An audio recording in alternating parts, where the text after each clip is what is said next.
Shahpur police સ્ટેશનમાં રેઠિયાવાડી વિસ્તારમાં BNS ભારતીય ન્યાય સંહિતા કલમ 103(1) તથા જીપી એક્ટ 135(1) મુજબનો ગુનો બનેલ છે, જેમાં મરણ જનાર નામ મોહમ્મદ અખ્તર હુસેન જાહુર અહેમદ શેખ, ઉંમર વર્ષ 59, એમનું મર્ડર આરોપી નામ મોહમ્મદ સલીમ શેખ દ્વારા કરવામાં આવેલ છે। મોડી રાત્રે જ્યારે ભોગ બનનાર જે હતા એ રાત્રે એમના ઘરે ધાબા પર સૂતા હતા, ત્યારે આરોપી દ્વારા પુરાની અદાવત અને કહીને કે મને હેરાન પરેશાન કરે છે એ રીઝનથી જે મરણ જનાર છે એમના પેટમાં મોટા છરાથી ઘાતક ઘા મારી તથા એમના જમણા હાથે ઈજા કરી અને મરણ જનારનું મોત નિપજાવેલ છે। ત્યારબાદ જેમ જ ન્યૂઝ મળતા શાહપુર પોલીસ સ્ટેશન દ્વારા અલગ અલગ ટીમ બનાવી અને આરોપી તથા જે મર્ડર વેપન હતું એની ઇન્કવાયરી ચાલુ કરી તપાસ કરી અને આરોપીને અટક કરવામાં આવેલ છે તથા સાથે સાથે મરણ જનારના જે વાઇફ છે એમના દ્વારા કાયદેસરની ફરિયાદ લઈ અને આગળની કાયદેસરની કાર્યવાહી હાલ અત્યારે ચાલુ છે।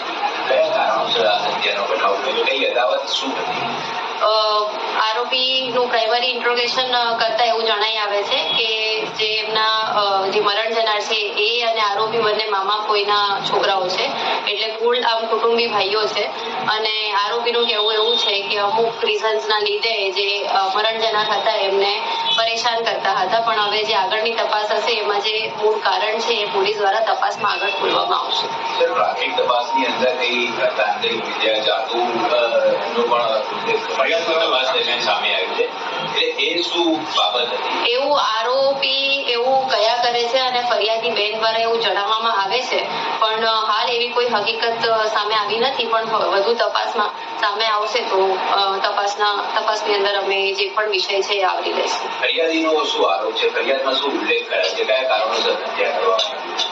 બસ આ જ કારણોસર કે એમને એવું લાગે છે કે જે આરોપી દ્વારા કંઈક એના ઉપર જાદુ ટોણા કરી અને પરેશાન કરવાનો ક્લેમ કરવામાં આવતો હતો, એ બાબતે આરોપીએ આજે પગલું ભર્યું છે, લીધું છે।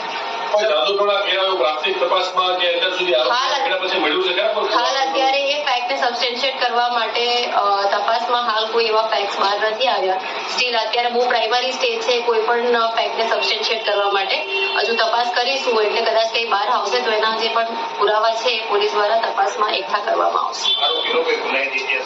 આરોપીનો કોઈ ગુનાહિત ઇતિહાસ નથી અત્યારે। આરોપી દ્વારા એના મોટા ભાઈના દુકાને જે પણ વસ્તુ લાવવા લઈ જવાનું કામ કરે છે અને મરણ જનારને એ લોકોનું પણ જે આ રિટેલનું ને દુકાનનો જે ધંધો છે એ કરતા। શ્રદ્ધા અને અંધશ્રદ્ધાની વચ્ચે તફાવતની વચ્ચે હત્યા જેવો બનાવ શાહપુર પોલીસ સ્ટેશનના વિસ્તારમાં બન્યો। તપાસ જે પણ કરવામાં આવે આ બધા પાસાઓને કઈ રીતે આવરી લેવામાં આવશે? શ્રદ્ધા અંધશ્રદ્ધાનો વિષય હાલ પ્રાથમિક તપાસમાં કંઈ આવ્યું નથી, પણ જે પણ હશે આગળ જે પણ તપાસમાં આવશે એને ફૂલ્લી સાયન્ટિફિકલી સબસ્ટેન્શિએટ કરી શકાય એવી રીતના જ પાસા તપાસમાં આવરી લેવામાં આવશે।